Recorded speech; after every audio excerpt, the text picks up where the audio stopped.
Credit scores are extremely important, but they're not always very well understood, which can lead to stress.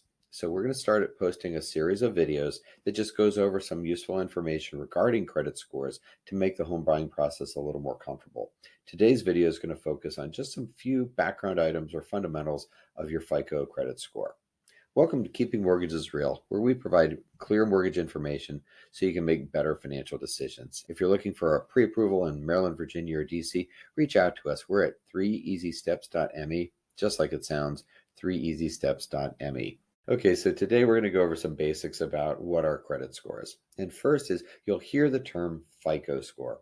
And FICO is just an acronym named after the company that developed the credit scoring model named the Fair Isaac Corporation. So F for Fair, I for Isaac, CO for Corporation. You'll also hear the term Equifax, TransUnion, and Experian. These are just three separate companies. They're called credit bureaus that they all do the same thing. They're independent, but they do the same thing. Each one receives input from the companies where you have debts with, like credit cards or student loans, things like that. And each of the three companies, independent of each other, runs the same Fair Isaac computer model and generates a credit score for you. And it sort of logically follows that the credit score for you for Experian, TransUnion, and Equifax should all be pretty much the same.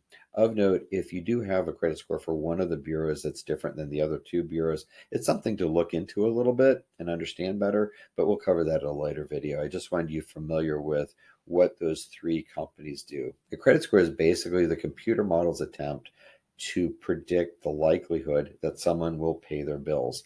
And it's sort of a numeric range, if you will. 500 is the sort of the lowest end of the range, and that is extremely unlikely for someone to pay their bills with a 500 credit score. And the credit score goes up to like 800. And if someone with a 7 or 800 credit score is extremely likely to pay their bills, and that's a very high credit score. Our next video will cover what we've observed optimizes one's credit score. So if your credit score is in the 700-800 range, you can understand what you're doing to keep doing what you're doing and keep the same high credit scores. And say if your credit scores are lower than that, you can understand, gee, if we do some things differently over time, eventually our credit will get into this upper tier and the best credit rating possible. So that'll be for another day. But in the meantime, if you have any questions, feel free to reach out to us at 3easysteps.me, especially if you need like a pre-approval in Maryland, Virginia, or DC. And in the meantime, I hope you're having a great day and best of luck in your home search.